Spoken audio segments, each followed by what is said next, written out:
So here we are in the old kitchen garden, and as you can see behind me, planting has now been completed.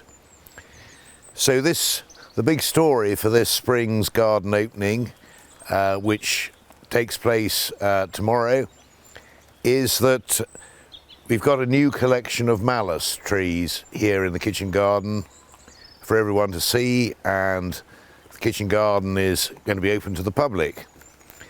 Now, it's going to be a few years before there's a great show here, but what we are trying to do is to put together a collection of flowering Malus trees. Malus are, of course, commonly known as crab apples, and the Maluses we've selected are those which are predominantly grown for their flowering rather than their fruits. The Malus we have here in the collection they all produce fruits, but they don't really look like crab apples. Most of them have fruits which look more like damsons or cherries in the autumn. But we wanted to create something new here at Caerhays which hasn't existed before. The plant hunters Wilson and Forrest, who went to China at the turn of the last century, brought back relatively few species of Malus to Caerhays.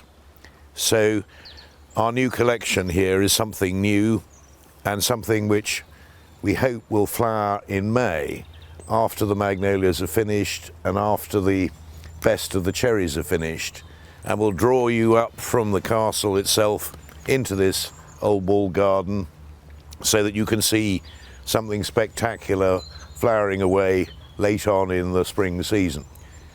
So altogether we've planted around about 185 Malus trees in the old kitchen garden, and in the main we've planted in groups of threes.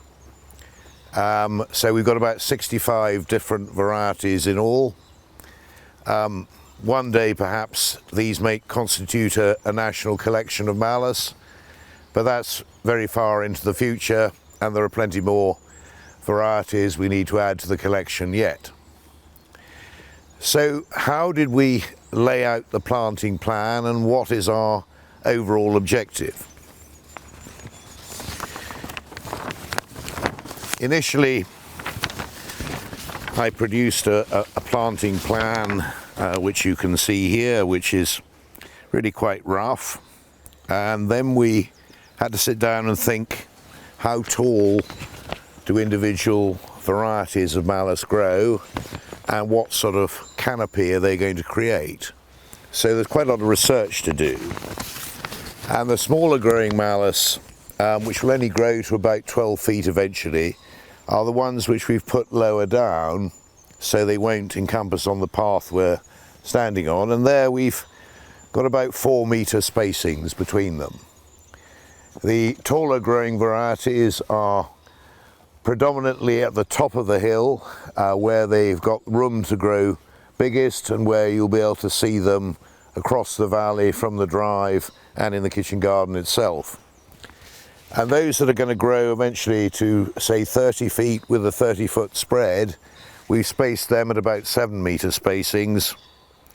And there are some which have a very pyramidical habit where we can go closer together, and there are some which won't grow very tall, but they have a weeping, drooping sort of habit, and those we've put down by the path here and there, so again you'll get a view of all the different varieties growing to different heights as time progresses. Well, that's the theory anyway. It remains to be seen how well the reference books and what we've planted where turn out to be. Needless to say, when we were placing out the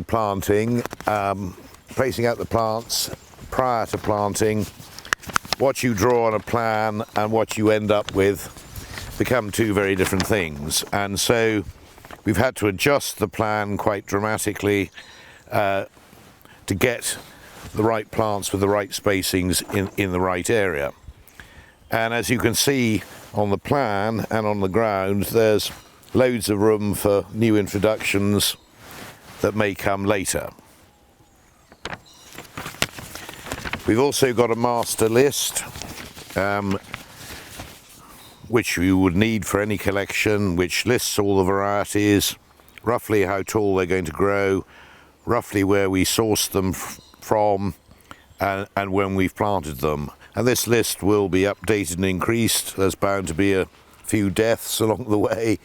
No doubt a rabbit or a deer will nibble one or two of them, and no doubt a very hot summer might kibosh one or two more. As you can see, most of the plants we've put in are of half standard size, and they're now all properly staked and tied with a good plastic rabbit guard to keep the rabbits off the base.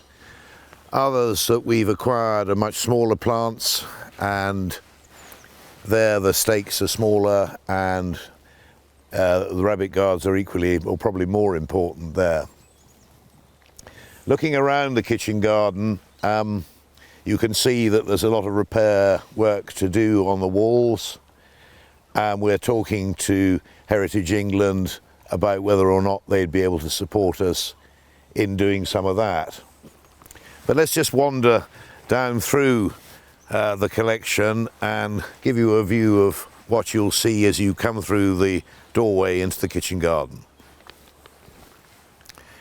So when you come through the double doors into the kitchen garden and you've turned away from the old hunt kennels, which we restored earlier, and the entrance to Old Park Wood, this is the view that you will see across the kitchen garden. And you can see that we're on a high bank here, looking down on a lot of the planting, and the planting on the far side of the kitchen garden is of a similar height. So if we've got our planting plans and ultimate tree heights correct, you will have a splendid view one day of a sea of pink and white cherry-like flowered Malus trees or crab apples doing their bit in late May, when many other things in the woodland garden are open. And it's because the kitchen garden is this peculiar shape that actually, as you walk round, you'll be able to look down on many of the Maluses. If we go back to before the First World War, probably 5 or 6 people would have been employed in here growing vegetables. As we'd have seen in some of the previous videos of clearing the kitchen garden, my father had planted Christmas trees here in the 1950s, and frankly the place was a complete mess. The Christmas trees didn't do very well and had got a bit windblown, so there's a tremendous mess to clear out. It remains to be seen whether we can get funding to help restore the greenhouses or the potting shed for people to sit in and read the history of the kitchen garden and come to enjoy it. But the first bit is in the ground. The important bit is in the ground. Repairing the walls can happen slowly over time. But we want to get these trees established. We want to make them a real spectacle of Caerhays. And it's great that in 2023 we've got a new story for our garden visitors of something new which we've created here, which hopefully they will be able to enjoy as it develops and grows over the next decades.